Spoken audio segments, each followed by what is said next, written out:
পাতনি মেলে ৰাতি সজ্জালৈ যায় সেইজন জগতগুৰু শ্ৰীমন্ত শংকৰদেৱ গুৰুজনাৰ নাম স্মৰণ কৰি সেইজন মহাপুৰুষ শ্ৰীমন্ত শংকৰদেৱে জন্মগ্ৰহণ কৰিছিল 13 ছেপ্টেম্বৰ 1449 খ্ৰীষ্টাব্দৰ শুক্ল পক্ষৰ দশমী তিথিত বিংশতি তাৰকা পূৰ্ব ভাষা নক্ষত্ৰত অৰ্থাৎ 1371 আহিন বৃহস্পতিবাৰ পূৰ্ব ভাষা নক্ষত্ৰ শুক্লা দশমী তিথিত গুৰুজনাৰ জন্মৰ লগত ধৈৰ মহাক্ষৰ পৰিলে এই আখৰেৰে আৰম্ভ হোৱা শব্দ নাই গতিকে তেখেতৰ জন্মপঞ্জী প্ৰণয়ন কৰা দেৱগিৰিকে নাম ধলে নৱাংশত অৰ্থাৎ কপালত কি কপালত চন্দ্ৰ আৰু বৃহস্পতি তিথি আছিল সেইকাৰণে গুণ অনুসৰি তেখেতৰ নাম ৰখা হ'ল শংকৰ যেটো অনুষ্ঠানটিৰ নাম শ্ৰীমন্ত শংকৰদেৱ নাম ধৰ্ম সেৱক সমাজ আগলৈ চন্দ্ৰ ওলমি থকা সদাশিৱৰ মূৰ জ্ঞানৰ খনি নানা শাস্ত্ৰত গুৰুজনাৰ চকুৰি নাম পোৱা যায় জগতগুৰু শ্ৰীমন্ত শংকৰদেৱ গুৰুজনাৰ নানা শাস্ত্ৰত চকুৰিটা নাম আছে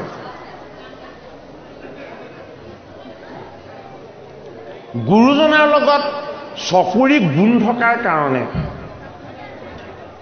চকুৰি নাম সেৱকসকলে দি লৈছিল শশধৰ শিৰোমণি গুৰু গংগাধৰ ডেকাগিৰি মহাপুৰুষ বাপ ৰত্নাকৰ গুৰুজনাৰ নাম হৰিদেৱ গোমস্তা গৃহস্থ জগন্নাথ স্বামী সন্ত সৰ্বানন্দ আৰু গোপীনাথ বৰ আটা আচাৰ্য মহন্ত ভোলাই সূৰ্য শ্ৰী শংকৰদেৱ বৰপাত্ৰ ইষ্টদেৱ সুন্দৰ নটুৱা মদন মোহন কাল আটা বৰ ভূঞা মৎস্যহৰি জগতগুৰু মহাযোগেশ্বৰ বিশ্বকৰ্মা বাণীনাথ দেৱচিত্ৰকৰ মহামল্ল মহাকবি দেৱপঞ্চানন নিপ উপকাৰী আউৰ সত্য সনাতন এয়া গুৰুজনাৰ নাম জীৱৰ জীৱন আৰু ব্ৰহ্মাণ্ডৰ নেতা হানিক পুতলি বোলে আৰু ঢোল পেটা নন্দৰ নন্দন কৰে সুচান্দ বয়ন বিশ্বখনিকৰ আৰু দেৱপঞ্চানন গৰুৰ কেতু বোলে আৰু নাৰায়ণ দেৱবনমালী আউৰ পাতক ভঞ্জন দেৱ উপকাৰী আৰু অনন্ত হয়ন এহি হৰি ৰূপ শংকৰৰ ছয়কুৰি নাম সন্ধাৰাই দিছিল গংগাধৰ সত্য সন্ধাই দিছিল সুচান্দ বয়ন চন্দৰীয়ে দিছিল জীৱৰ জীৱন খেৰ খুটিয়াই দিছিল মানিক পুতলি বন গয়াই দিছিল ডেকাগিৰি বেদজ্ঞসকলে দিছিল গৃহস্থ গুৰুজনাৰ নাম দিছিল এইবিলাক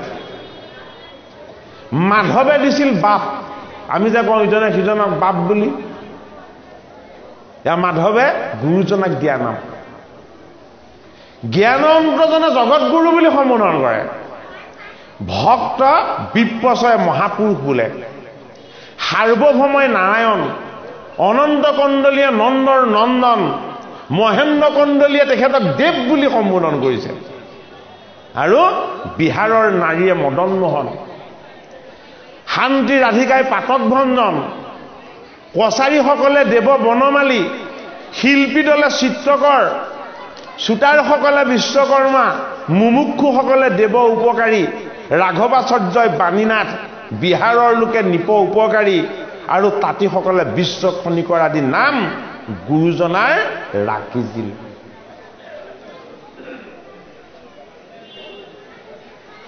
সেইটো কাৰণে গুৰুজনাক সৰ্বগুণাকৰ বুলি কোৱা হয় এই বিশ্বত কেইবাজনো মহান লোকে তেওঁলোকৰ জ্ঞানৰ গৰিমা শিশু অৱস্থাতে প্ৰদৰ্শন কৰিছিল।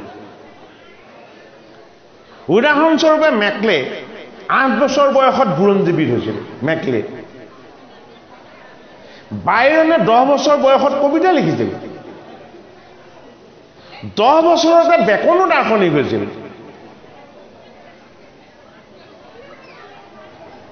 আৰু J.S. মিল যিজনে 8 বছৰ বয়সত জাৰ্মান ভাষা শিকি সম্পূৰ্ণ কৰিছিল। এইটো বেলেগৰ ভাষা। 10 বছৰ মাজাৰটো সেইদৰে সুৰ গায়ক আৰু সুৰ ৰচক হৈছিল 10 বছৰ বয়সত। গুৰুজনাই আকাৰ ইকাৰ শিকিবলৈ সুবিধাই পোৱা নাই, কেৱল বৰ্ণ পৰিচয়হে লৈছে। গতিকে শিশু কালতে তেখেতৰ কবিত্বৰ প্ৰদৰ্শন তেখেতে দাঙি ধৰিলে। কৰতল কমল কমল দল নয়ন লিখি। গতিকে শিশু অৱস্থাতে এক বিৰাট বিৰল প্ৰতিভা বহন কৰি অনা জগতগুৰু শ্ৰীমন্ত শংকৰদেৱ গুৰুজনাৰ যি এই ধৰ্ম, কি ধৰ্ম? এক শৰণ হৰিনাম ধৰ্ম। এতিয়া হৰিনাম ধৰ্মক লৈ আমি ভাগ ভাগ হলে হ'ব জানো? হৰিনাম ধৰ্মক লৈ আমাৰ মাজত বিভেদ সৃষ্টি কৰিলে হ'ব জানো? হৰিনামে কি কৰে? জীৱক গুণৰ পৰা গুণমুক্ত কৰি দিয়ে। ভেদ দেখা, ভাগ ভাগ হোৱা, এয়া গুণময় বৃত্তি। অভেদ্য ঈশ্বৰ তত্ত্ব হৈ যাব পৰাৰ যিটো ব্যৱস্থা, এইটো কি? এইটো হ'ল হৰিনাম ধৰ্ম। সেইটো কাৰণে ভাগ হোৱা নাই, এক হৈছে, একত্ৰ হৈছে। এজন গুৰু, এজন ঈশ্বৰ, তাৰ পৰিচয় হৈছে। গতিকে আপোনাক সব আগবাঢ়ক। ও হৰি ও ৰাম ঘোষণা কৰক। আমি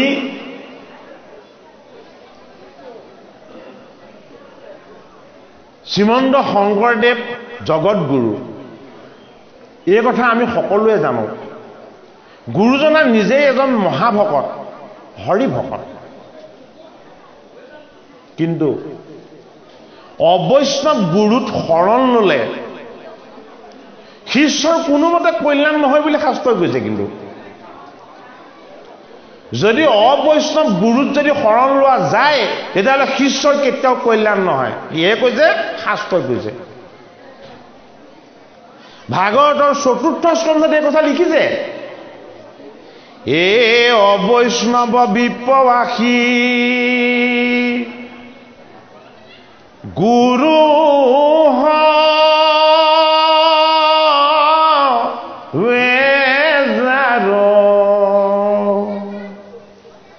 এ কদাপি কল্যাণ আৰ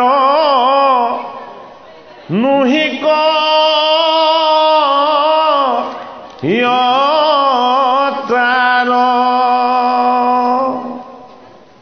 নাৰদ পঞ্চৰাত শাস্ত্ৰৰ বেংগলী সংস্কৰণত দিছে। কি বুলি দিছে? অবৈষ্ণৱ কাছে মন্ত্ৰ কৰিলে গহন, হৰি ভক্তি বৃদ্ধি নাহি হয় কদাচন, শ্ৰীকৃষ্ণ বিমুখেই পাপি নৰা ধম, তাতছে হয় বাপু চাণ্ডল উত্তম। নিষ্ফল তাহাৰ ধৰ্ম কৰ্ম আদি যত, কৰ্মে অধিকাৰী সেই নহে কদাচিত। অৰ্থাৎ ভক্তি কৰ্মত তেওঁ অধিকাৰ নাই। গতিকে আমাৰ গুৰু বৈষ্ণৱ হ'ব লাগিব, হৰি ভকত হ'ব লাগিব। এফালে বৈষ্ণৱ, সিফালে হৰি ভকত। কোন? জগতগুৰু শ্ৰীমন্ত শংকৰদেৱ। সেইটো কাৰণেই জগতগুৰু শ্ৰীমন্ত শংকৰদেৱৰ গুৰুৰূপেৰে তেখেতৰ যি মহিমা, এই মহিমাক আমি হৃদয়ত অনুভৱ কৰিব লাগিব। আমি দ্বিতীয় গুৰুৰ সন্ধান কৰাৰ কোনো প্ৰয়োজন নাই সূৰ্যমন্ত সংগৰ অসমভূমিত কি হৈছে অৱতাৰ হৈছে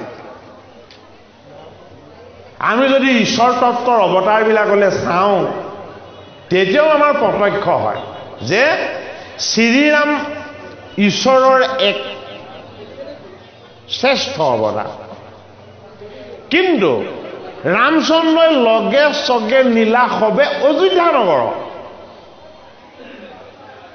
অযোধ্যা নগৰখনৰ লগতে তেতা যুগৰ সেই প্ৰজাসকলকো তেওঁ কলৈ লৈ গ'ল স্বৰ্গলৈহে লৈ গ'ল বৈকুণ্ঠলৈ কিন্তু নিব নোৱাৰিলে ৰামে স্বৰ্গলৈ নিয়ে বৈকুণ্ঠলৈ কিহে নিয়ে বৈকুণ্ঠলৈ ৰামৰ নামে নিয়ে এইটোৱেই শ্ৰী ৰাম অৱতাৰ আৰু ৰাম নামৰ মাজত থকা পাৰ্থক্য ৰামে মৰ্যাদা পুৰুষ ৰূপেৰে আহি যি লীলা কৰিলে নশ্বৰ দেহ স্বৰ্গগামী হ'ল আৰু ৰাম হ'ল পৰমাত্মা পৰমাত্মাৰ যদি আমি স্পৰ্শ পাবলৈ হয় তেতিয়াহ'লে পৰমাত্মাৰ স্থান হ'ল বৈকুণ্ঠ গতিকে বৈকুণ্ঠৰ ঈশ্বৰ তত্ত্বৰ অনুভৱ আমাৰ হ'ব লাগিব ভগৱান ৰাম যদিও বৈকুণ্ঠৰ ঈশ্বৰ তেতা যুগত জন্ম লোৱা তিন তৰু লতিকা কীট পতংগ এই সমস্তবিলাকক কিন্তু ৰামে বৈকুণ্ঠলৈ নিনিলে ক'ত ৰাখিলে স্বৰ্গত ৰাখিলে কিয় ৰাখিলে ৰামচন্দ্ৰ আকৌ এই ধৰাধামলৈ আহিব লীলা কৰিবলৈ কি ৰূপত লীলা কৰিব কৃষ্ণ ৰূপত লীলা কৰিব অজো পিছনবদ্বয় আত্মা ভূতানামিশ্বৰো অপিছন প্ৰকৃতিম স্যাম অধিষ্ঠায় সম্ভমামি আত্ময়া হে অৰ্জুন অজু অপিছনবদ্বয় আত্মা তুমি মোক শ্যাম সুন্দৰ ৰূপত কৃষ্ণ ৰূপত দেখিছা এইটো মোৰ দেহ নহয় এইটো কি এইটো মোৰ আত্মা মোৰ যেতিয়াই ইচ্ছা হয় মই তেতিয়াই কি হ'ব পাৰোঁ মই নিজক নিজে নিৰ্মাণ কৰি ল'ব পাৰোঁ মই দুটা তত্ত্বতে সৰ্বদা বিৰাজমান হৈ থাকোঁ বহিৰংগা ৰূপেৰে এই জগত সভাত মই প্ৰকৃতি অন্তৰংগা ৰূপেৰে মই সকলোৰে হৃদয়ত কি হৈ আত্মা হৈ বিৰাজমান হৈ আছো এটা অৰ্জুনে প্ৰশ্ন কৰিছে তুমি কিয় আত্মা ৰূপত ঈশ্বৰ ৰূপত অৱতাৰ লৈ থাকা এতিয়া ভগৱান কৃষ্ণই কৃষ্ণ ৰূপে যে তেখেতে দাপৰ যুগত যে অৱতাৰ লৈছে ৰাম ৰূপত যে তেখেতে অৱতাৰ লৈছে বামন ৰূপত যে তেখেতে অৱতাৰ লৈছে ইয়াৰ কাৰণটো ভগৱন্তই নিজ মুখ পদ্মে বেগত কৰিছে কি কাৰণে লৈছে ইয়াদা ইয়াদাহি ধৰ্মস্য গ্লানি ভৱতি ভাৰত হৈবুত্থানম অধৰ্মস্য তদাত্মনম সৃজমহম পৰিত্ৰাণায় সাধুনাম বিনাশায় চ দুষ্কৃতম ধৰ্ম সংস্থাপনাত্ৰয়ে সম্ভমামি যুগে যুগে হে অৰ্জুন যেতিয়াই এই ধৰাধামত অধৰ্ম অন্যায় হয় ধৰ্মৰ স্খলন হয় অধৰ্মৰ সূত্ৰপাত হয় মোৰ পৰম সাধুখণ্ড মহন্ত সকলক যেতিয়া কি কৰে অত্যাচাৰ কৰে আৰু মই তেতিয়া নিৰ্গুণ নিৰাকাৰ হৰি নিৰাকাৰৰ পৰা মই গুণময় তত্ত্ব অৱতাৰ তত্ত্ব মই দেহ তত্ত্বলৈ আহি যাওঁ কিয় প্ৰথম ধৰ্মক সংস্থাপন কৰিবৰ কাৰণে দ্বিতীয় দুষ্কৃতিক বিনাশ কৰিবৰ কাৰণে আৰু তৃতীয় সাধু সন্ত মহন্ত সকলক ৰক্ষা কৰিবৰ কাৰণে গতিকে জগতগুৰু শ্ৰীমন্ত শংকৰদেৱ মহাপুৰুষ গুৰুজনাই আমাক যি এক শৰণ নাম ধৰ্ম দিছে, এই ধৰ্মই আমাক কলৈ লৈ যাব পাৰে তাৰ শক্তি সামৰ্থ্য গুৰুজনাই কীৰ্তন শাস্ত্ৰত দেখুৱাইছে। কি বুলি দেখুৱাইছে? যদি তুমি নৰৰূপেৰে জন্ম পালা, যদি তুমি কলিকালত জন্ম হলা, যদি তুমি ভাৰত ভূমিত জন্ম লোৱাৰ সুযোগ পালা, আৰু যদি তুমি গুৰুৰূপেৰে জগতগুৰু শ্ৰীমন্ত শংকৰদেৱক পালা, তুমি নৰৰ পৰা উন্নীত হ'ব পাৰিবা। যদি নৰৰ পৰা নৰ উন্নীত হ'ব পাৰে, তেতিয়া কি হ'ব? নৰ নৰ হৰি হ'ব। গতিকে গুৰুজনাই নৰক নৰহৰিৰ ৰূপত দেখি আনন্দ প্ৰকাশ কৰিব বিচাৰিছিল। গুৰুজনা সেই সময়ত সফল হৈছিল। বিভিন্ন জাতি, বিভিন্ন ভাষী সমস্ত লোকক একত্ৰ কৰি এটা নামঘৰত, এক নাম ধৰ্মৰ আশ্ৰয়ত গুৰুজনাই বিভেদকামী গোটেই অসমখনকেই সমস্ত ভ্ৰান্তিযুক্ত ভাৱনাৰে সৈতে বিভেদযুক্ত হৈ থকা সমস্ত লোকক এক বৰ অসমৰ ধাৰণা দি একত্ৰ কৰিবলৈ তেখেত সক্ষম হৈছিল। গতিকে এই গুৰুজনাক আমি স্মৰণ কৰি, গুৰুজনাই আমাক যি শুদ্ধ বস্তু সমগ্ৰ বিশ্ব মানৱৰ কাৰণে আনি আমাক দিছে, এই সম্পত্তিখিনিৰ আমি সংৰক্ষণ সংবৰ্ধন আৰু নিজেও তাক আমি বৰণ কৰি থাকিব লাগিব। দাপৰ যুগত পূৰ্ণব্ৰহ্ম কৃষ্ণৰ অৱতাৰ আৰু কৃষ্ণৰ গুণনাম যশ শ্ৰৱণ কীৰ্তন গুৰুজনাৰ নাম ধৰ্মৰ সাৰ তত্ত্ব। হৰি নাম ধৰ্ম 4 বস্তুৰ তত্ত্বৰ ভিত্তিত প্ৰতিষ্ঠিত, আৰু এই 4 বস্তুৰ ৰহস্য জানিবলৈ জ্ঞান বিজ্ঞান তদন আৰু ৰহস্য অনুভৱ কৰিবলৈ যত্নপৰ হোৱাটো বাঞ্ছনীয়। সেইটো কাৰণে গুৰু ধৰ্মত শৰণ ভজনৰ ব্যৱস্থা কৰা হৈছে। আমাক বহুতে প্ৰশ্ন কৰে যে শৰণ ল'লে যে আকৌ ভজন ল'ব লাগে, কাৰণটো কি? যে আমি গুৰুত শৰণ ল'লো বা আচাৰ্যৰ ওচৰত আমি শৰণ ল'লো, আকৌ শৰণ লোৱাৰ পাছত যে আমি ভজন ল'ব লাগে, কি কাৰণে? আৰে ভজনটো লোৱা বস্তু নেকি? ভজনটো কোনোবাই কাৰোবাক দিয়া বস্তু নেকি? হয়নে বাৰু? সেই অনুভৱটো আমাৰ হ'ব লাগিব। আমাৰ নতুন যুৱক যুৱতীসকলক যিদৰে আমি সুশিক্ষা দি সৎ পথেৰে আগবাঢ়ি যাবৰ কাৰণে আমি তেওঁলোকক যিদৰে আমি অনুপ্ৰাণিত কৰিব লাগে, ঠিক সেইদৰে শ্ৰীমন্ত শংকৰদেৱ গুৰুজনাই এজন মানুহক শুদ্ধ নিকা স্বচ্ছ আৰু স্বাধীনচিতীয়া মনোভাৱৰ হৈ জীৱন নিৰ্বাহ কৰিবৰ কাৰণে যি আদৰ্শ পথ দিছে, এই পথটোৰ লগতো পৰিচয় কৰি দিব লাগিব। ধৰ্ম এদিন শিকি পৰীক্ষাত পাছ কৰাৰ নিচিনা বস্তু নহয়। সেইটো কাৰণে গুৰু ধৰ্মত কি দিছে? গুৰু ধৰ্মত দিছে 4 বস্তু। এই 4 বস্তুৰ তত্ত্বৰ যদি আমি স্পৰ্শ নাপাওঁ, তেতিয়াহ'লে আমি ঈশ্বৰ কৃষ্ণৰ উপাসনাৰ যি ৰহস্য, এই ৰহস্যক আমি অনুভৱ কৰিব নোৱাৰিম। গতিকে আমি প্ৰথম জানিব লাগিব 4 বস্তু কি? 4 বস্তু গুৰু, দেৱ, নাম আৰু ভকত। এই 4 বস্তুৰ 2টা তত্ত্বত ভজন আছে। তেতিয়াহ'লে শৰণ ক'ত আছে? 4 বস্তুৰ 2টা তত্ত্বত ভজন আছে। এটা হ'ল গুৰু, অন্যটো হ'ল দেৱ। গুৰু আৰু দেৱ এই 2টা বস্তু একত্ৰ হ'লে ভজন হয়। যদি ভজন হয়, তেতিয়াহ'লে নামৰ তত্ত্বই হৃদয়ত ক্ৰিয়া কৰিব। নামৰ তত্ত্বই যদি হৃদয়ত ক্ৰিয়া নকৰে, তেতিয়াহ'লে আমাৰ শুদ্ধ নমস্কাৰ নহয়।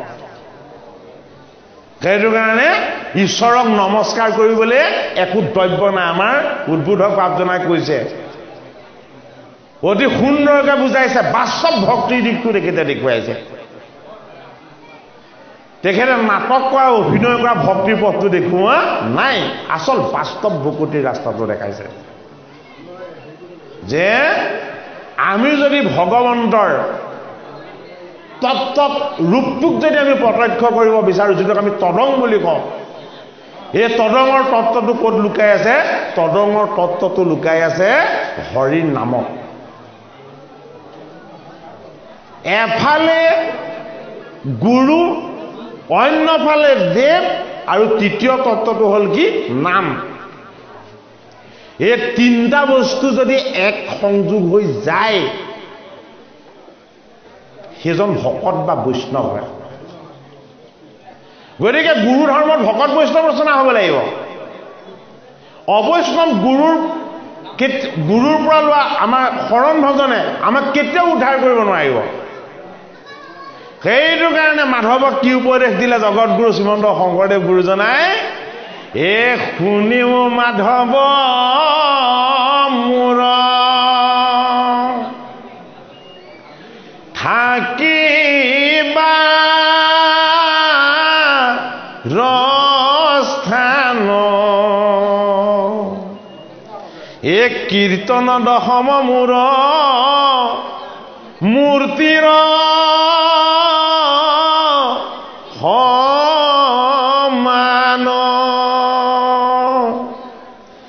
এ ঘোষা নামে শাস্ত্ৰ ভাগি তুমি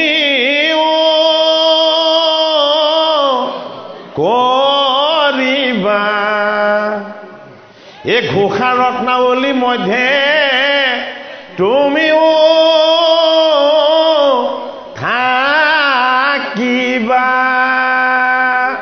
এবাৰ এটা টিভি টক শ্ব'ত প্ৰশ্ন কৰিছে যে আমাৰ গুৰু শংকৰ নে মাধৱ হয়নে হয় প্ৰশ্ন কৰিব নজনা মানুহে তেনেকুৱা প্ৰশ্ন কৰে আমাৰ গুৰু শংকৰ নে মাধৱ এইটো প্ৰশ্ন কৰিব নজনা মানুহে কৰা প্ৰশ্ন আমি গুৰু ধৰ্মক অপমান কৰা হৈছে এনেকুৱা প্ৰশ্ন কৰি আমি গুৰু ধৰ্মৰ সেৱক হ'ব জনা নাই এনেকুৱা এটা প্ৰশ্ন আমাৰ মনত জাগ্ৰত কৰি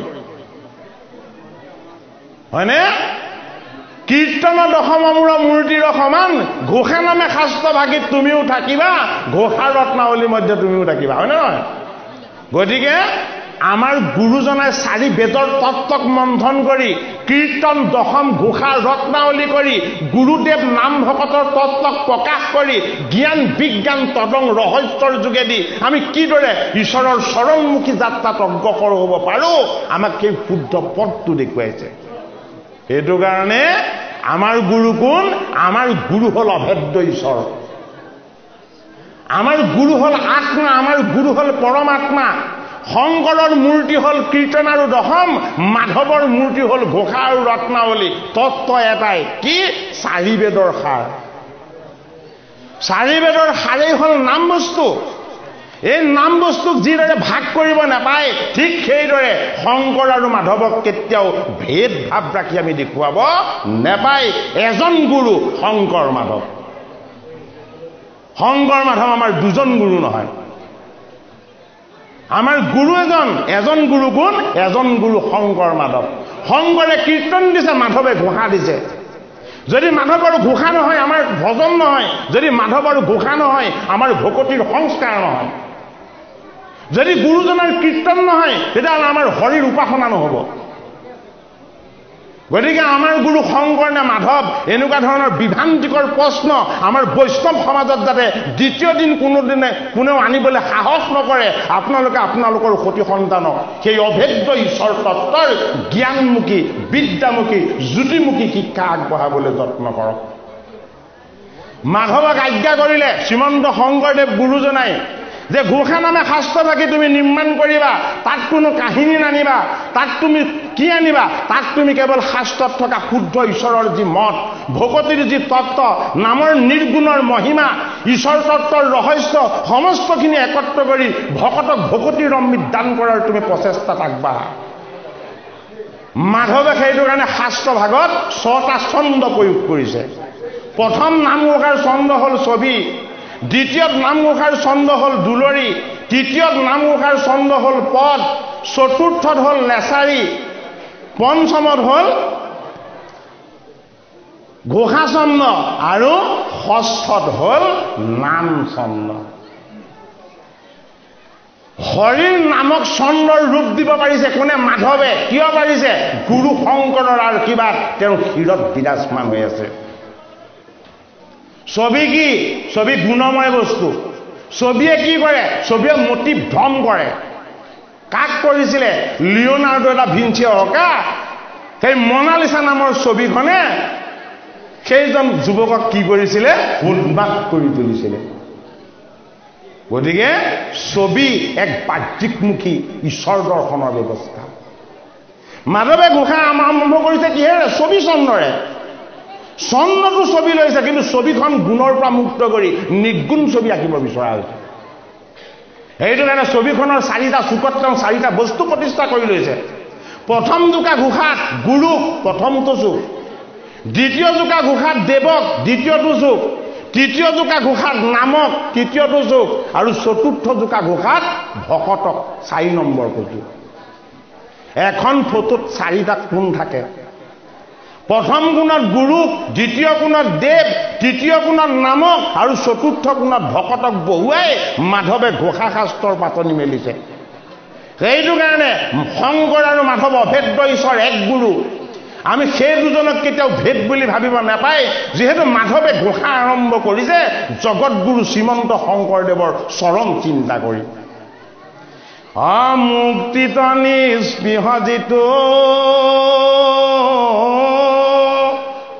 সেহি ভকতক নমো এ ৰসময় মাগুহু ভকতি এ সমস্ত মস্তক মণি নিজ ভকতৰ অৱশ্য অভজো হেন দেৱ যদু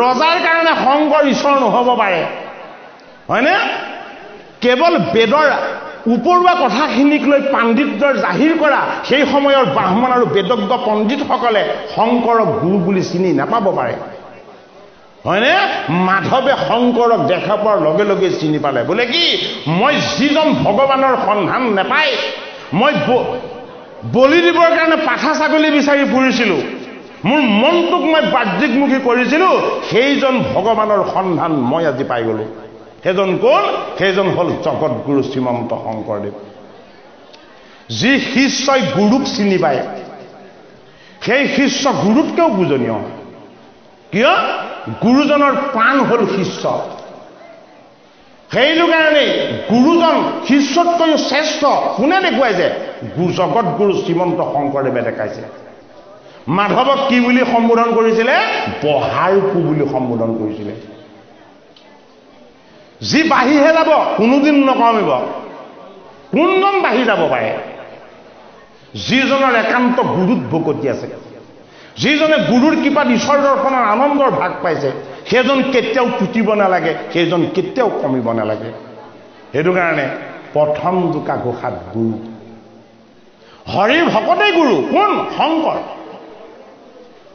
শংকৰৰ মুক্তিৰ স্পৃহা নাই বোলে কিয় দুবাৰ সংসাৰ বান্ধনত বান্ধ খাইছে কোনো মুক্তিৰ স্পৃহা নাই গতিকে মুক্তিৰ স্পৃহা শূন্য সেই হৰিৰ ভকতজন মাধৱ মহাপুৰুষৰ যদি গুৰু হয় তেতিয়াহ'লে আমাৰ সমস্তজনৰ কাৰণে সেইজন কোন সেইজন গুৰু ভগৱান এই গুৰু ভগৱান শংকৰে মাধৱৰ দৰে প্ৰপন্ন শিষ্যক কি দিছিলে যাৰ ৰাম কৃষ্ণ নাম নাৱে ভৱ সিন্ধু দৰি পাৱে পৰম পদ পাপী যত সদানন্দ সনাতন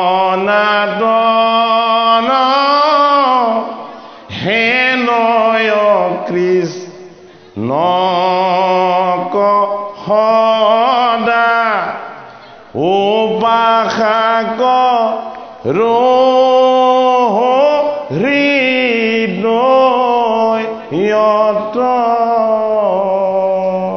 গতিকে হৰিৰ ভকত ঈশ্বৰ স্বৰূপ গুৰু বোলে কিয় ভগৱানে ভকতক তেওঁতকৈও বেছি ভাল পায়।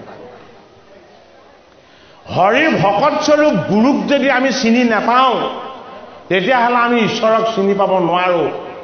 হৰিৰ ভকতে সদায় পৰিচয় দিয়ে কি বুলি? কৃষ্ণ বাপজনা, হয়নে নহয়? যি কৃষ্ণ বাপজনা বুলি আপোনাক নমস্কাৰ কৰিব সেইজন হৰি ভকত। কিয়? কৃষ্ণ হ'ল পৰমাত্মা, যিজন তেওঁৰ হৃদয়ত বিৰাজমান আৰু সমস্তজনৰ হৃদয়ত বিৰাজমান। সেইটো কাৰণে মাধৱে কি কৈছে? গুৰুত শৰণ লৈ ৰামকৃষ্ণ নাম স্বৰূপ নৌকাত অৱস্থান কৰি যি আগবাঢ়িব পাৰিছে সেইজনৰ শৰণ ভজন পূৰ্ণ হৈছে। গতিকে প্ৰথম জোকা গোসাঁত গুৰু, দ্বিতীয় জোকা গোসাঁত দেৱ। এই গুৰু আৰু দেৱ কি? অন্য বস্তুবিলাক গুণময় বস্তু। গুৰু আৰু দেৱ গুণমুক্ত। গুৰু আৰু দেৱক একো গুণে বান্ধিব নোৱাৰে। সেইটো কাৰণে গুণমুক্ত বস্তুবিলাকৰ যোগেদি আমি কি কৰিব লাগিব? ঈশ্বৰক নমস্কাৰ কৰিব লাগিব। তৃতীয় জোকা ঘোষাত মাধৱে দিছে কি? নমস্কাৰ। নমস্কাৰটো কাক কৰা হয়? নমস্কাৰ সদায় প্ৰাণক কৰা হয়। নমস্কাৰ সদায় পীতাম্বৰক কৰা হয়। নমস্কাৰ সদায় পৰমেশ্বৰক কৰা হয়। গতিকে কিহে কৰিব? এই মৎস্যৰ নিচিনা কাঁইটো লৈ কৰিব লাগিব, হয়নে? মৎস্যৰ নিচিনা কাঁইটো লৈ আমি ভগৱানক নমস্কাৰ কৰিম, কিন্তু কাঁইটো কি? কাঁইটো মায়া।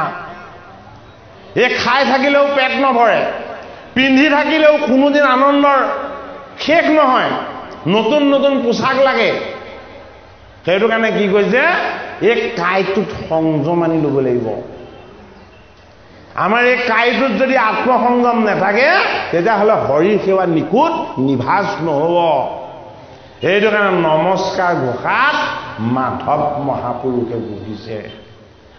মৎস্য কৰ্ম নৰ সিংহ বামন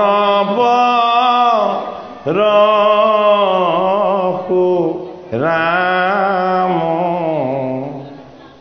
হলি ৰাম বৰা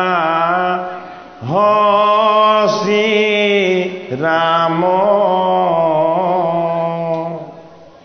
বুদ্ধ কল্কি নামে দশ আকৃতি ধৰিছা কৃষ্ণ তজু পাৱে কৰোঁ প্ৰণাম। 10জনা নাম 10টা তত্ত্ব। নমস্কাৰ কিহৰ? আত্মাৰ, পৰমাত্মাৰ। কেনেকে কৰিব লাগিব? এই 10টা আঙুলি এক কৰি কৰিব লাগিব। আমাৰ নমস্কাৰ কেতিয়াবা এনেকেও কৰা দেখো, কেতিয়াবা এনেকেও কৰা দেখো, নহয়। গুৰু ধৰ্মৰ নমস্কাৰটো তেনেকুৱা নহয়। বাম পাশত মায়া, সোঁ পাশত ভক্তি। এই মায়া আৰু ভক্তিক এক কৰি দিব লাগিব। কি হ'ব? হিহিকে প্ৰত্যক্ষ হ'ব। সেইটো কাৰণে এই 10টা আঙুলিক এক কৰি ল'ব লাগিব। 10টা আঙুলি মানে কি? আমিহে দেখিছো আঙুলি। এই 10টা তত্ত্ব বোলে কি? তোমাৰ 5টা জ্ঞান ইন্দ্ৰিয়, 5টা কৰ্ম ইন্দ্ৰিয়। এই 10টা বস্তুক এক কৃষ্ণ কৰি লোৱা। গতিকে এই 10টা ইন্দ্ৰিয়ক যদি আমি এক কৃষ্ণৰ চৰণলৈ নিবলৈ হয় তেতিয়াহ'লে প্ৰথম নিজক চিনি পাব লাগিব। সেইটো কাৰণে ঘোষা মাধৱে তত্ত্বৰ ৰূপত ঘোষিছে। আমি কি? আমি প্ৰত্যেকে এটা এটা মাছ পোনা। মাছ পোনা বুলি ক'লে শুনিবলৈ কথাটো বৰ বেয়া হয়, হয়নে বাৰু? কিন্তু ব্যাসৰ মাতৃৰ নামে মৎস্যগন্ধা আছিলে, বেয়া নহয়। ব্যাসৰ মাতৃৰ নামটো মৎস্যগন্ধা নাছিলে জানো? পাছতে সত্যৱতী হৈছে, পাছতে পদ্মগন্ধা হৈছে, হয়নে? পৰাশৰ ঋষি আহি যেতিয়া নদীৰ পাৰত ৰলে, মৎস্যগন্ধাৰ পিতৃ ধীবৰ যেতিয়া শয়ন কৰি জিৰণি ল'বলৈ গ'লে, ঐ সুৰসী গাভৰু মৎস্যগন্ধাৰ দেহৰ পৰা বিকাৰযুক্ত দুৰ্গন্ধ বাজ হৈছে। এই দুৰ্গন্ধ নাকত নেলাগে, এই দুৰ্গন্ধ সদায় মনত লাগে। এই মনৰ পৰা ই গৈ আত্মাত লাগিব, আৰু আত্মাত যদি কেনেবাকে স্পৰ্শ কৰিবলৈ হয় তেতিয়াহ'লে উপবিত্ৰ হৈ যাব। কি কৰিলে? মৎস্যগন্ধাই পৰাশৰ ঋষিক ক'লে, হে ঋষি শ্ৰেষ্ঠ, আপুনি মোক শাওপাত নিদিব, অভিশাপ নিদিব। বোলে কিয়? বোলে মোৰ দেহটো কেঁচা মাছ গোন্ধায়। কি তত্ত্ব, কি তত্ত্ব? পৰাশৰ ঋষিক কৈছে, বাকী বেলেগক কোৱা নাই। এতিয়া পৰাশৰে গম পাই গ'ল, তুমি জীৱৰ তত্ত্ব কৈছা, কিন্তু মই শিৱৰ সাধনা কৰিছো। পৰাশে কি বুলি বুজি পালে? তুমি জীৱৰ তত্ত্ব কৈছা, দেহৰ তত্ত্বত তোমাৰ দুৰ্গন্ধ থাকিব, আৰু তুমি মৎস্যগন্ধা ৰূপী জীৱ। এই জীৱক যদি কেনেবাকে মই ঈশ্বৰ পৰিচয় দি দিব পাৰো, তাৰ পৰা সুগন্ধি প্ৰকাশ হ'ব। এই তত্ত্বটোৰ নাম হ'ল পদ্মগন্ধা। গতিকে মৎস্যকুৰ্ম ঘোষাত এই মৎস্যগন্ধাৰূপী দেহৰ তত্ত্বত আমি থাকি দেহৰ ভোগবিলাক, আনন্দৰ দুৰ্গন্ধবিলাকক আমাৰ পৰা যদি আমি আঁতৰ কৰিবলৈ হয়, তেতিয়াহ'লে আমি কশ্যপ স্বৰূপ, কুৰ্ম স্বৰূপ ঈশ্বৰ অৱতাৰৰ তত্ত্বক আমি স্মৰণ কৰিব লাগিব। সেইটো কাৰণে কুৰ্ম মানে কি? কুৰ্ম মানে আত্মসংযম। নমস্কাৰ, শুদ্ধকে হ'ব লাগিব। যদি অশুদ্ধ হয় ঈশ্বৰ সাক্ষাৎ নহ'ব। এই মৎস্যৰূপী দেহত 10টা বিকাৰ আছে, 10টা ইন্দ্ৰিয় আছে। এই মৎস্যৰূপী দেহটোক কেৱল লাগে আৰু লাগে। এইটো কাৰণে ই ধৃতৰাষ্ট্ৰ, ই সদায় বেলেগৰ দুখ দেখে, নিজৰ দুখ নেদেখে। এইটো কাৰণে ইয়াৰ ভাৰ্যাৰ নাম গান্ধাৰী। এই ধৃতৰাষ্ট্ৰৰূপী অজ্ঞান, গান্ধাৰীৰূপী মায়া আৰু মোহ, এই বিকাৰবিলাকৰ পৰা যদি আমি নিজক মুক্ত কৰিবলৈ হয়, তেতিয়াহ'লে আমি আত্মসংযমী হ'ব লাগিব। মৎস্যৰূপেৰে মায়া, কুৰ্মৰূপেৰে আত্মসংযম। বোলে কি? তুমি জীৱ, জীৱৰ লগত 3 গুণ আছে, 3 অহংকাৰ আছে, কিন্তু জীৱৰ তত্ত্বত শিৱ আছে, সনাতন ঈশ্বৰ আছে। তুমি সন্ধান কৰা। সনাতন ঈশ্বৰ তত্ত্বক যদি আমি সন্ধান কৰিবলৈ হয়, ঈশ্বৰ কি? ঈশ্বৰ হ'ল অগ্নি, ঈশ্বৰ হ'ল পৰমাত্মা, ঈশ্বৰ হ'ল সৰ্বশক্তিমান। সেইটো কাৰণে কি? মৎস্য কুৰ্ম নৰসিংহ, নামসিংহ বহি আছে নিৰাকাৰ ৰূপত তোমাৰ হৃদয়ত। এই নামসিংহই অগ্নিৰ ৰূপ লৈ তোমাৰ তত্ত্বক নহয়, ঈশ্বৰ তত্ত্বক প্ৰকাশ কৰি দিব। গতিকে তুমি অনুভৱ কৰা। কি বুলি অনুভৱ কৰা? এই মৎস্যৰূপী মায়াৰ বিকাৰবিলাকৰ পৰা হে জগতৰ হৰি, তুমি মোক মুক্ত কৰিবৰ কাৰণে মোক গুৰুৰ চৰণ দিয়া, দৈৱকী নন্দন কৃষ্ণৰ সেৱা দিয়া, ভকতৰ সংগ দিয়া, কীৰ্তন দশম ঘোষা ৰত্নাৱলী শাস্ত্ৰৰ উপদেশৰ মোক আৰ্হি দিয়া। সেইটো কাৰণে ঘোষা নামে শাস্ত্ৰ তুমিও কৰিবা। ঘোষা ৰত্নাৱলী মধ্যে তুমিও থাকিবা। তোমাৰো দুৰ্গন্ধ আছিল যেতিয়ালৈকে তুমি গুৰু শংকৰৰ চৰণ পোৱা নাছিলা, তেতিয়ালৈকে তুমি পাঠা ছাগলী বলি দিবলৈ বিচাৰি ফুৰিছিলা। গতিকে এই পাঠা হ'ল আমাৰ মনৰ ভিতৰত থকা লোভৰ প্ৰতীক, কামৰ প্ৰতীক। এই লোভৰূপী কামনা বাসনাবিলাক আমাৰ দেহৰ তত্ত্বত সদায় লাগি আছে। এইবিলাকৰ পৰা যদি আমি মুক্ত হ'বলৈ হয়, প্ৰথম গুৰুৰ চৰণ, দ্বিতীয়ত গুৰুৰ কৃপাত দেৱৰ পৰিচয়, আৰু তৃতীয়ত মই কোন। নিজক চিনি পোৱাৰ যিটো ব্যৱস্থা, এই ব্যৱস্থাটোৱেই হ'ল জীৱনৰ আটাইতকৈ ডাঙৰ সংস্কাৰ। মই কোন? মই নহয়। মই কোন? মই তুমি। তুমি কোন? তুমি পৰমাত্মা। সেইটো কাৰণে কি বুলি কৈছে? অন্তিমত কৈছে বুদ্ধ কল্কি নামে দশ। তুমি মৎস্যৰূপেৰে মায়াৰ তত্ত্ব হৈ এটা জীৱ হৈ জন্ম লৈ দেখুৱালা, কলকি ৰূপেৰে তুমি মৃত্যুৰ গৰ্ভৰত মুখ পেলাই এই জীৱৰ জড় বন্ধনৰ পৰা তুমি মোক মুক্ত কৰি দিলা। তুমি কি? তুমি আনন্দময় কৃষ্ণ, কৃষ্ণৰ স্বৰূপ উপলব্ধি। আমাৰ ভিতৰে বাহিৰে যদি নহয়, তেতিয়াহ'লে আমি দুজনা গুৰুক এক বুলি কেতিয়াও ভাবিব নোৱাৰিম। কোনজনা আমাৰ গুৰু, আমি তাৰ সংশয়ত থাকি যাম। যিজন মাধৱ মহাপুৰুষে শ্ৰীমন্ত শংকৰ হৰি ভকতৰ জানাতেন কল্পতৰু বুলি ঘোষাত ঢুকিছে, সেইজনৰ ঘোষাৰে আমি গুৰুক সেৱা কৰোঁ। গতিকে তেওঁলোক অভেদ্য হয়নে নহয়? গতিকে এনেকুৱা ধৰণৰ বিকাৰযুক্ত ভ্ৰান্তিযুক্ত প্ৰশ্ন জগতগুৰু শ্ৰীমন্ত শংকৰদেৱ আৰু মাধৱ মহাপুৰুষৰ ওপৰত যাতে দ্বিতীয় দিন কোনেও আনিব নোৱাৰে, আপোনালোকে তাৰ বাবে সাৱধান হওক। শংকৰে দিছে শুদ্ধ মত, মাধৱে দিছে শুদ্ধ সংস্কাৰ। শুদ্ধ মত আৰু শুদ্ধ সংস্কাৰ দুইটা বস্তু লগ হ'লেহে ভক্তি হয়। গতিকে দুটা বস্তু যদি এক নহয়, তেতিয়াহ'লে আমি কোনো প্ৰত্যক্ষ নহয়।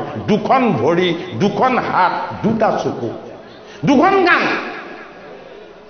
কিন্তু ইয়াৰ তত্ত্ব কি? ইয়াৰ তত্ত্ব হ'ল আত্মা, আত্মা হ'ল গুৰু। সেইটো কাৰণে এইখন কাণ ভাল নে এইখন কাণ ভাল আমি যিদৰে বিচাৰ কৰিব নোৱাৰোঁ, এইটো চকু ভাল নে এইটো চকু ভাল আমি যিদৰে নিৰ্ণয় দিব নোৱাৰোঁ। দুইটা বস্তু ঈশ্বৰে আমাক সমানে দিছে। সেইটো কাৰণে শংকৰ যদি আমি আমাৰ বাম পদ, মাধৱ আমাৰ সোঁপদ। বোলে কি? দুই পদৰ তত্ত্বত ঈশ্বৰ বাস কৰি আছে, বিষ্ণু বাস কৰি আছে। দুখন হাত নহ'লে নমস্কাৰ নহয়। যদি শংকৰ মাধৱক আমি এক ঈশ্বৰ বুলি দেখিব নোৱাৰোঁ, তেতিয়াহ'লে আমাৰ ভকতিৰ সংস্কাৰ নহ'ব। গতিকে ভকতিৰ সংস্কাৰ অবিহনে আমি আমি শুদ্ধ জীৱন নাপাম। ভকতিৰ সংস্কাৰ অবিহনে আমি এখন শুদ্ধ গৃহ নাপাম। এখন শুদ্ধ গৃহ অবিহনে আমি এটা শুদ্ধ চুবুৰী নাপাম। এটা চুবুৰী অবিহনে আমি এখন গাঁও নাপাম। আৰু এখন গাঁও অবিহনে আমি অসম প্ৰদেশখন কেনেকৈ পাম? গতিকে ভকতিৰ সংস্কাৰমুখী ঈশ্বৰমুখী তত্ত্ববিলাকক আমাৰ গৃহৰ ভূমিৰ পৰাই আমি আৰম্ভ কৰিব লাগিব। গতিকে উপদেশী লোক হৌক কৃষ্ণক সন্মুখ। জগতগুৰু শ্ৰীমন্ত শংকৰদেৱ গুৰুজনাই পৱন খ্ৰীষ্ট মাধৱ মহাপুৰুষে আমাক ঈশ্বৰমুখী যি উপদেশ দিছে, এই উপদেশক আৰ্হিক আমি কি কৰিব লাগিব? আমাৰ বাস্তৱ জীৱনত আমি অনুশীলন কৰিব লাগিব। সেইটো কাৰণে চাৰি বস্তুৰ তত্ত্ব গুৰু দেৱ নাম ভকত। এই চাৰি বস্তুৰ তত্ত্বক বুজিবলৈ হ'লে আমি কি জানিব লাগিব? জ্ঞান বিজ্ঞান তদং ৰহস্য জানিব লাগিব। ৰহস্য কি? দেৱ কি? নাম কি? ভকত কি? প্ৰতিটো বস্তুৰ ওপৰত আমাৰ কি হ'ব লাগিব? আমাৰ সুদৃঢ় বিশ্বাস হ'ব লাগিব।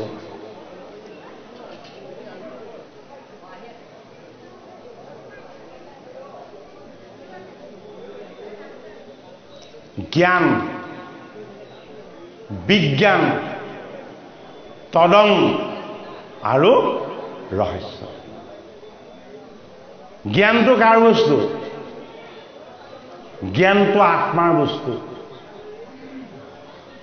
জ্ঞানটো আত্মাৰ বস্তু।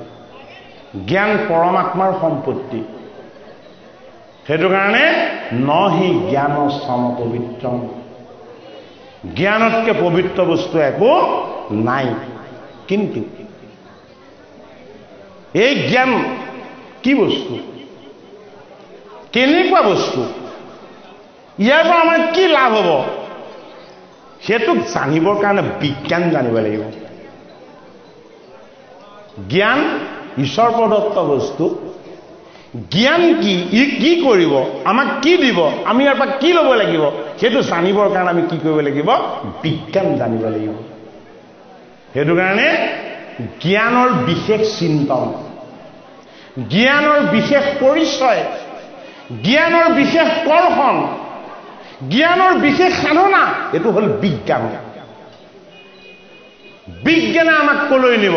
মহাকাশত 9 মাহ ৰাখিলে সুনিতা উইলিয়ামছক আৰু লগৰ সহচৰজনক। হয়নে বাৰু? আমি সাধাৰণ মানুহ হ'বলৈ হ'লে হাৰ্ট ফেইল হৈ কেতিয়াবাই গ'লোহেঁতেন।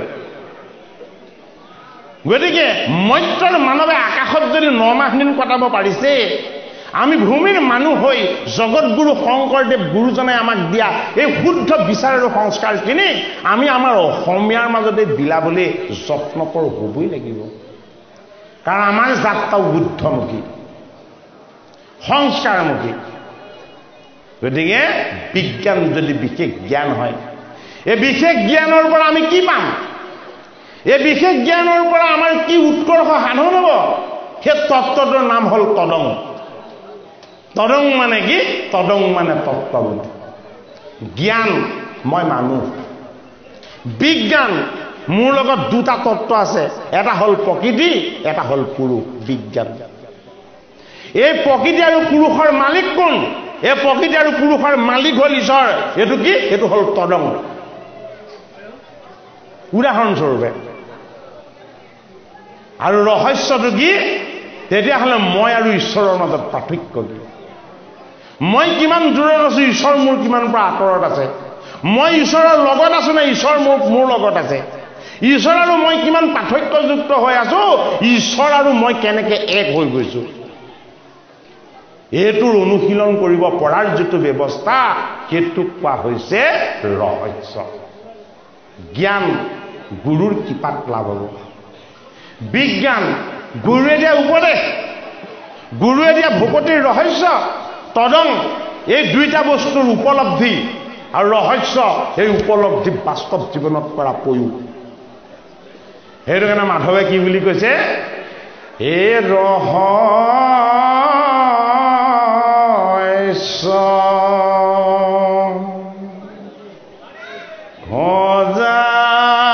ভজানে যিটো লোক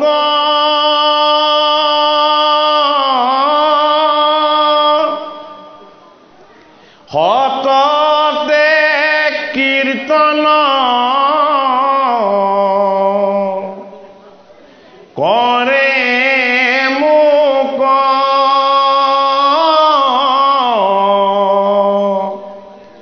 ধৰিদ্ৰী হব কৰি যত নবিব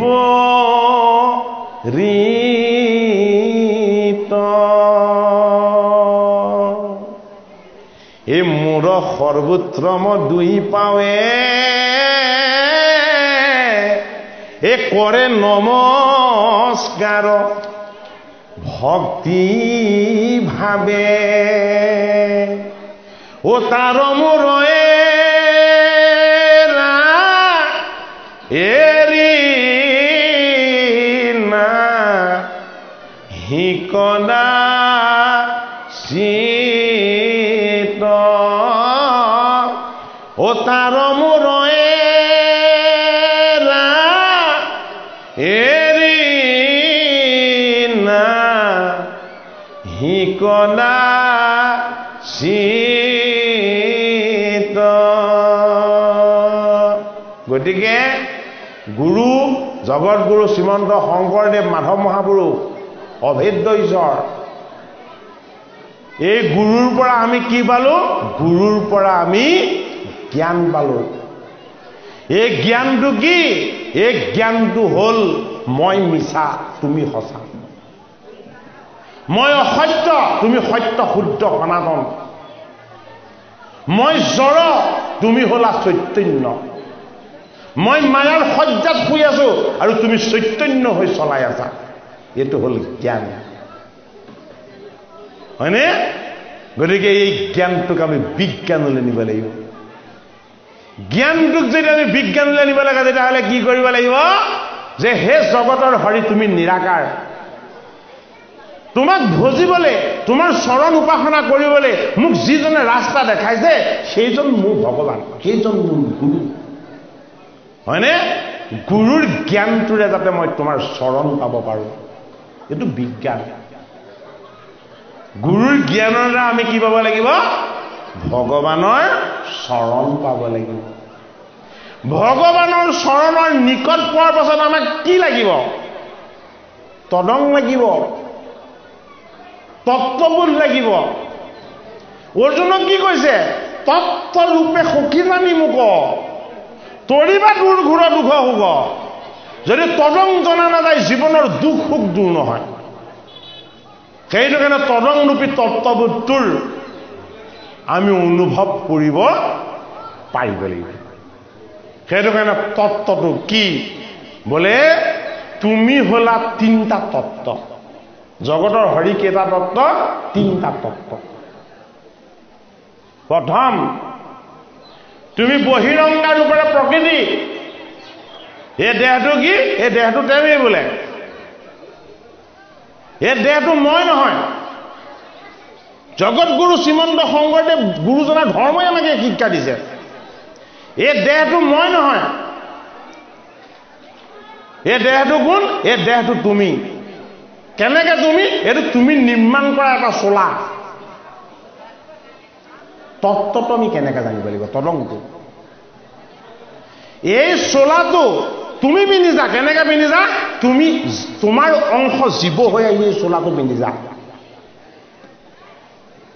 তুমি এটা চোলা হলা তাতে জীৱ হৈ তুমি চোলাটো পিন্ধাই দিলা ঐ লাও হেনালি দিয়া সেইটো কি হ'ল সেইটো পুতলা হ'ল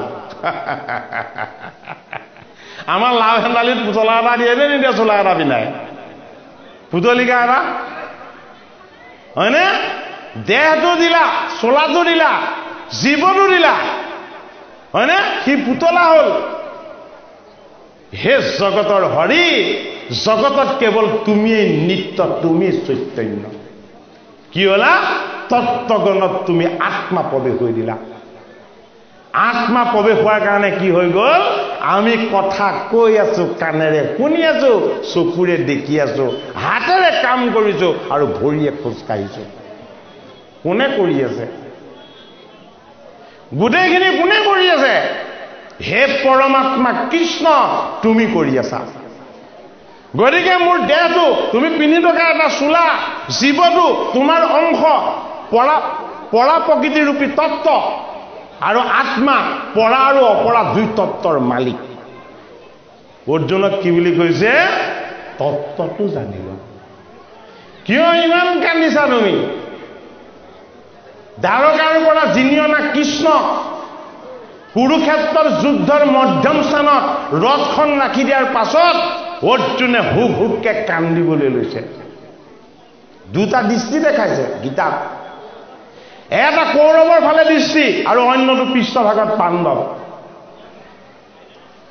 সেইটো কাৰণে কৃষ্ণক জানিবৰ কাৰণে পঞ্চম বেদ মহাভাৰতো জানিব লাগিব কৃষ্ণক জানিবৰ কাৰণে ৰামক জানিবৰ কাৰণে আদি কাব্য ৰামায়ণো জানিব লাগিব কৃষ্ণৰ উপলব্ধি গভীৰ কৰিবৰ কাৰণে আমি কি জানিব লাগিব ভাগৱত গীতা জানিব লাগিব আমি কেৱল জ্ঞান লাভৰ কাৰণে আমি ভাগৱত গীতা আমি জানিব নালাগে ভাগৱত ভগৱন্তৰ বাংময় মূৰ্তি গীতা ভগৱান কৃষ্ণ নিজেই বুলি কৈছে নিৰ্গুণ হৰিৰ নিৰাকাৰ তত্ত্ব বাক্যত চৈতন্য হৈ আছে এই চৈতন্য বাক্যক যদি আমি স্বৰূপাৰ্থত হৃদয়ত উপলব্ধি কৰিব নোৱাৰো তেতিয়াহ'লে আমাৰ ভকতি হ'ব জানো সেইটো কাৰণে মধ্যম পাণ্ডৱ অৰ্জুনে কৃষ্ণক কৈছে হে সখা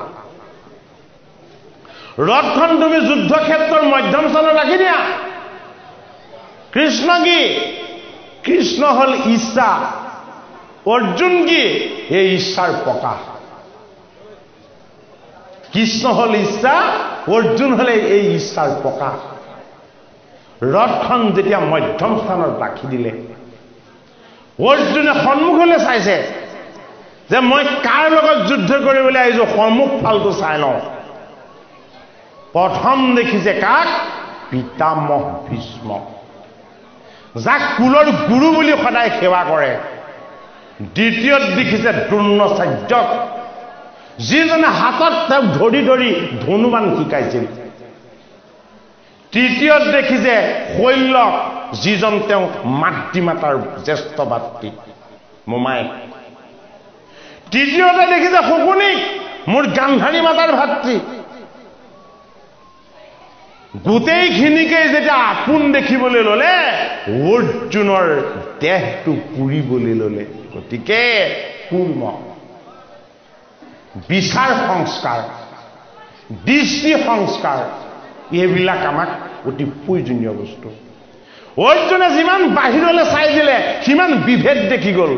পিতামহ দেখিছে, দ্ৰোণাচাৰ্য দেখিছে, শৈল্য দেখিছে, শকুনি দেখিছে, কিন্তু দেখা নাই কৃষ্ণ। কৃষ্ণ ক'ত আছে?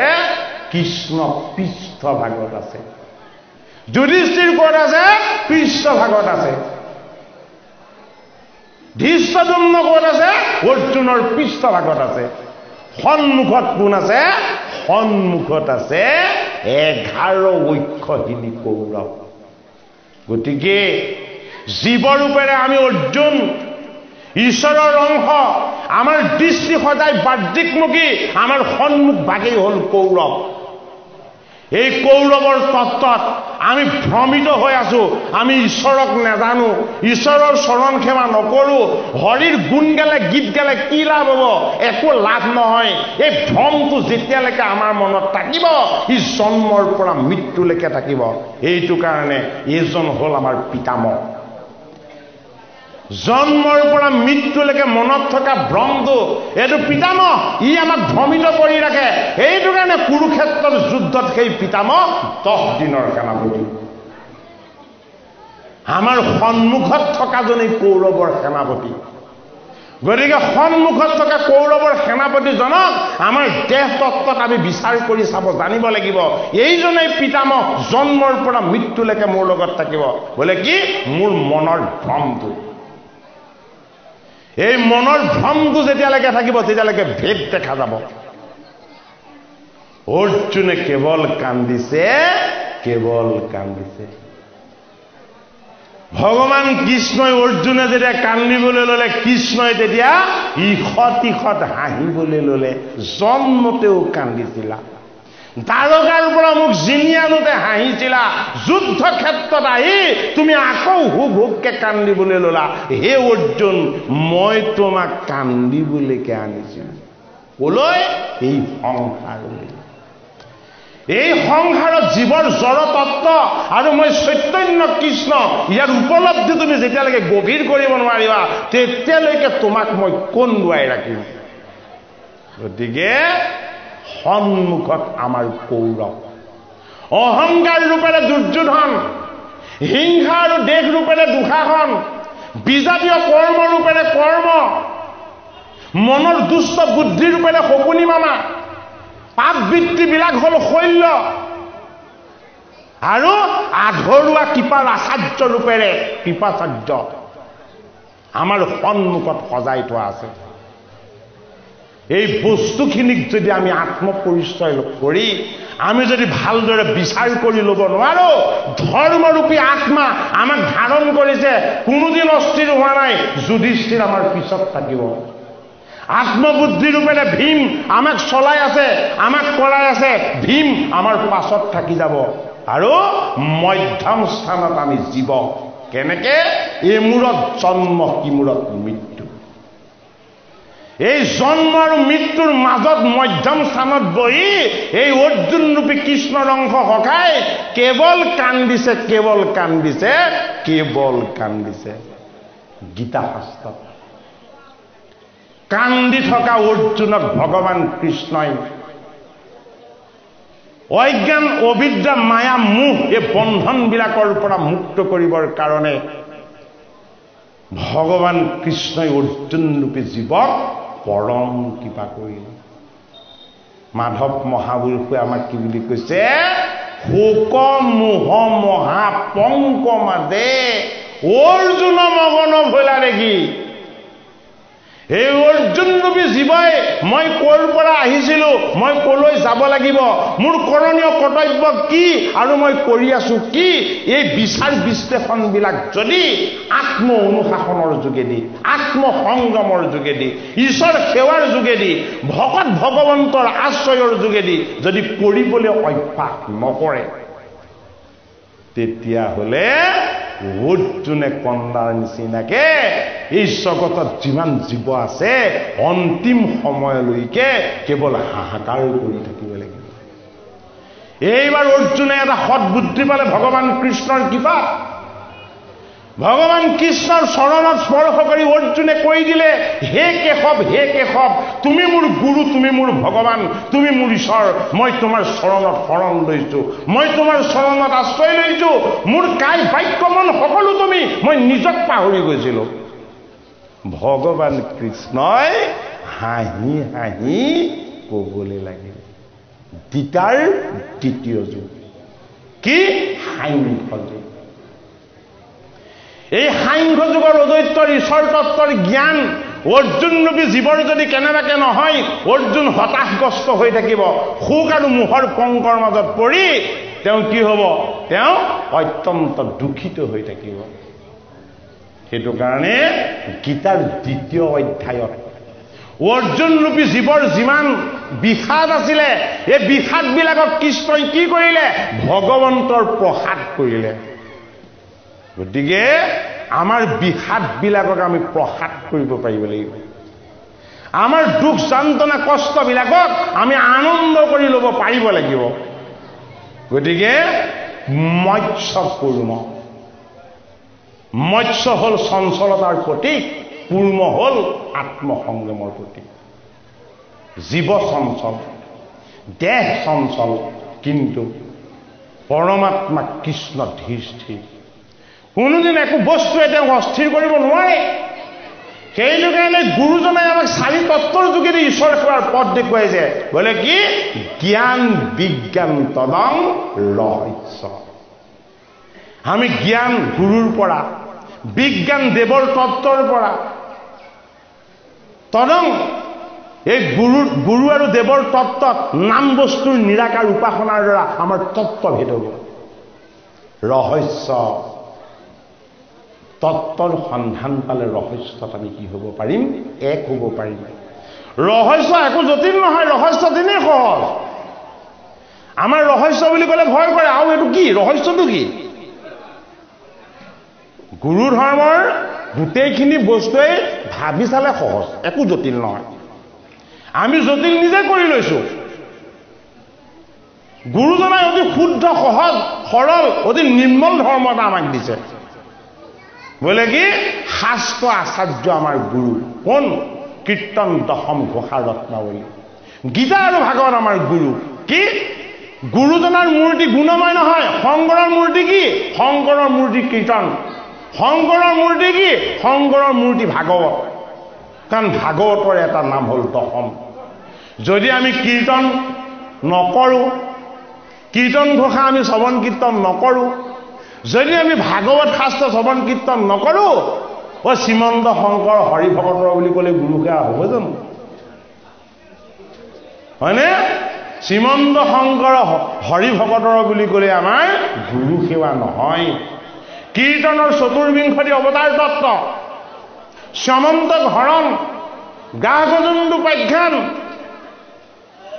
ভগৱান কৃষ্ণৰ শিশুলীলা, নাৰদৰ কৃষ্ণ দৰ্শন, গোপী উদ্ধৱ সংবাদ, গুৰুজনাই ভাগৱতৰ পৰা মন্থন কৰি আনি আমাক দিছে। গতিকে আমি এইখিনি কীৰ্তন কৰি ইয়াৰ তত্ত্ববোধৰ অনুভৱ আমি হৃদয়ত জাগ্ৰত কৰিব পাৰিব লাগিব। গুৰুজনাই কি বুলি কৈছে? কৃষ্ণৰ চৰিত্ৰ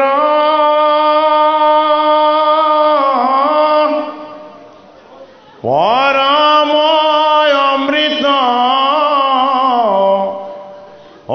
আকসাৰ কৰি ধৰা। জগত গুৰু শ্ৰীমন্ত শংকৰদেৱ গুৰুজনাৰ ধৰ্মটো হৰিনাম ধৰ্ম, এক শৰণ ভাগৱত ধৰ্ম, হয়নে? এই ধৰ্মৰ সাৰটো কি? এই ধৰ্মৰ সাৰটো হ'ল ভগৱানৰ নাম। ধৰ্মৰ সাৰটোৱে হ'ল ভগৱানৰ নাম। সেইটো কাৰণে নাম বস্তুৰ তত্ত্ব বোলে কি?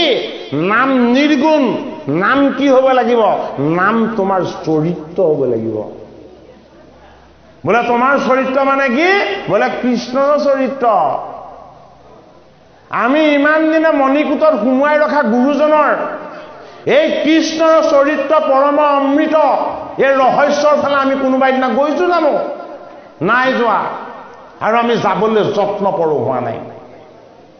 গুৰুজনাৰ কৃষ্ণৰ চৰিত্ৰ পৰম অমৃত আমি হৃদয়ত উপলব্ধি কৰিব লাগিব। কিয় এনেকে কৈছে? গুৰুজনাই কীৰ্তন শাস্ত্ৰলৈ কিয় প্ৰহ্লাদ চৰিত্ৰ আনিছে? গুৰুজনাই কীৰ্তন শাস্ত্ৰলৈ কিয় ধ্ৰুৱ চৰিত্ৰ আনিছে? ধ্ৰুৱ বুলিও আনিব পাৰিলেহেঁতেন, হিৰণ্যকশিপুৰ তনয় প্ৰহ্লাদ বুলিও আনিব পাৰিলেহেঁতেন, কিন্তু প্ৰহ্লাদ চৰিত্ৰ, ধ্ৰুৱ চৰিত্ৰ আৰু কৃষ্ণৰ চৰিত্ৰ পৰম অমৃত এই বুলি গুৰুজনাই কিয় আনিছে?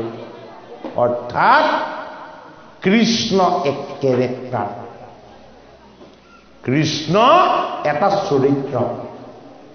এই চৰিত্ৰ নাটকৰ চৰিত্ৰ নহয়, এই চৰিত্ৰ কোনোবা এখন উপন্যাসৰ চৰিত্ৰ নহয়, এই চৰিত্ৰ হ'ল এটা পদ্ধতি, যিটো পদ্ধতিত আমি গৈ পাবগে লাগিব।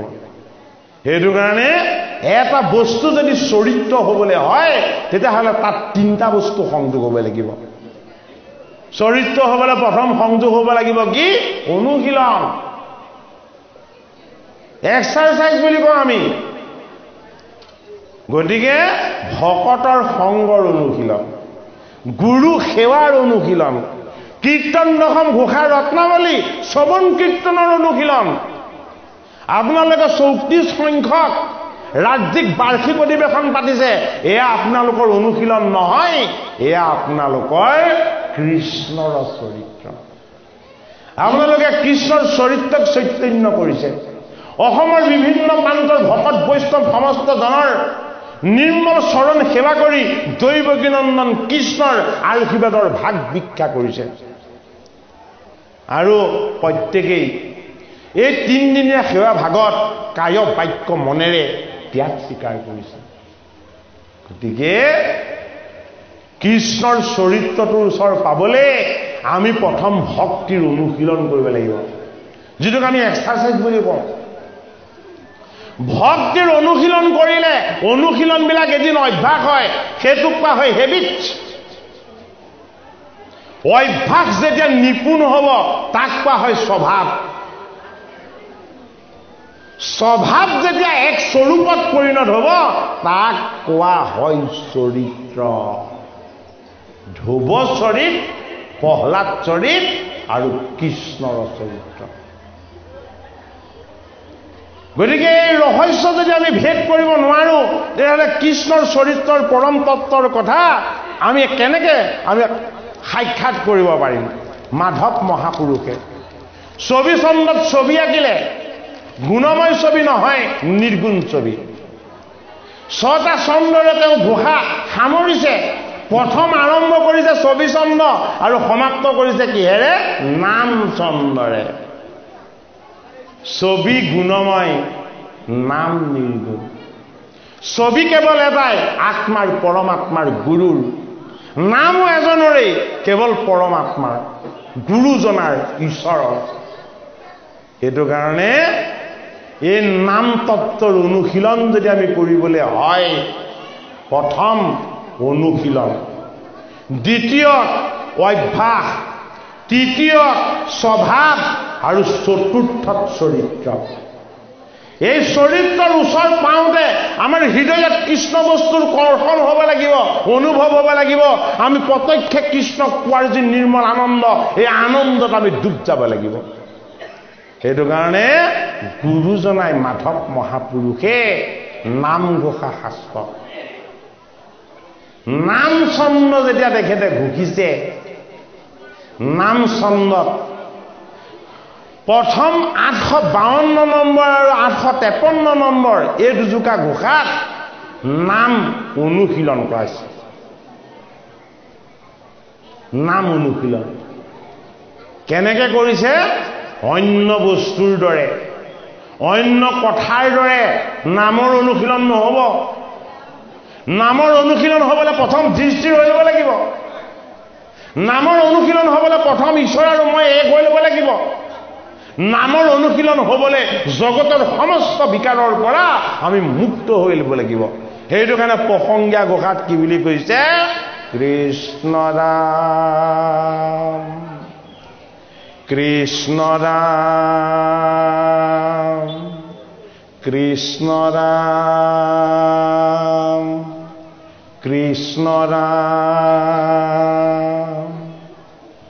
কৃষ্ণ কৃষ্ণ ৰাম জয় জয় ৰাম কৃষ্ণ কৃষ্ণ ৰাম জয় জয় ৰাম ধীৰ আৰু স্থিৰ হৈ কি হ'ল নাম অনুশীলন এই নামৰ অনুশীলনক আমি কি কৰিব লাগিব আমাৰ স্বভাৱ কৰিব লাগিব কেনেকৈ স্বভাৱ কৰিম কৃষ্ণ হৰি ৰাম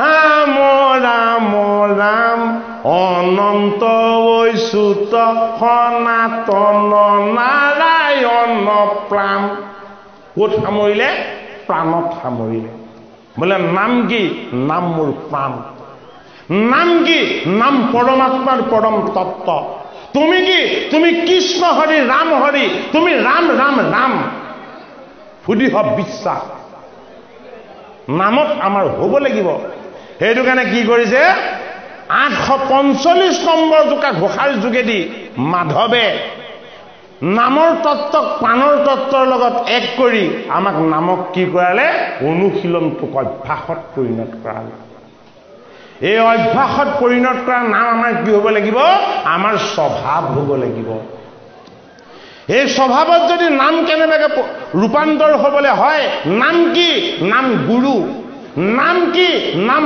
আত্মা নাম কি হৰিৰ নামে 10টা ইন্দ্ৰিয়ক চলাই আছে হয়নে এই 10টা ইন্দ্ৰিয় হ'ল গু এই ইন্দ্ৰিয়বিলাকৰ মালিক হ'ল আত্মা এইটো কাৰণে কি বুলি গুকিছে গোবিন্দ গোবিন্দ গোবিন্দ গোবিন্দ গোবিন্দ ৰাম মুৰাৰী অনন্ত কোটি ব্ৰহ্মাণ্ডৰ হৰি অধিকাৰী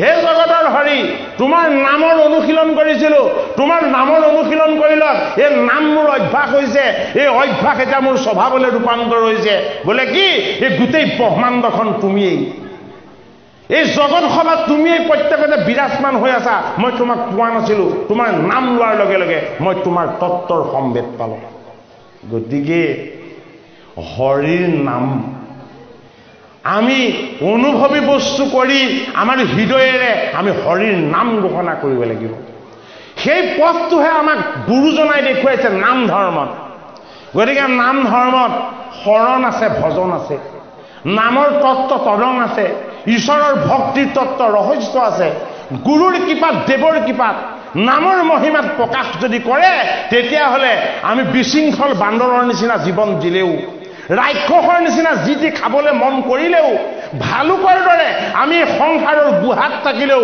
নামৰ ইমান মহিমা ভালুক বানৰ ৰাক্ষস তুলিল এই বৃত্তিবিলাকক নিৰ্যান কৰিব আত্মসংযমৰ উপলব্ধি কৰাব গতিকে এই উপলব্ধি আমাৰ হ'ব লাগিব সেইটো কাৰণেই জগতগুৰু শ্ৰীমন্ত শংকৰদেৱ গুৰুজনাই আমাক যি একশৰণ নাম ধৰ্ম দিছে এই নাম ধৰ্মৰ যি সাৰ এই সাৰ তত্ত্বক আমি হৃদয়ত অনুভৱ কৰিবলৈ আমি কি হ'ব লাগিব অত্যন্ত নম্ৰ অত্যন্ত ভদ্ৰ অত্যন্ত কোমল আৰু অত্যন্ত বিনম্ৰ হ'ব লাগিব নামৰ নিৰ্গুণ তত্ত্বক মাধৱ মহাপুৰুষে নাম চন্দৰ এই প্ৰথম কেইজোকা ঘোষাত তেওঁ নিজেই কীৰ্তন কৰি কৰি আমাক অনুশীলন কৰালে অভ্যাস কৰালে স্বভাৱ কৰালে আৰু তাৰ পাছত কি কৰিছে নাম তত্ত্বক চৰিত্ৰৰ ৰূপ দিলে কি বুলি ক'লে এ গোবিন্দ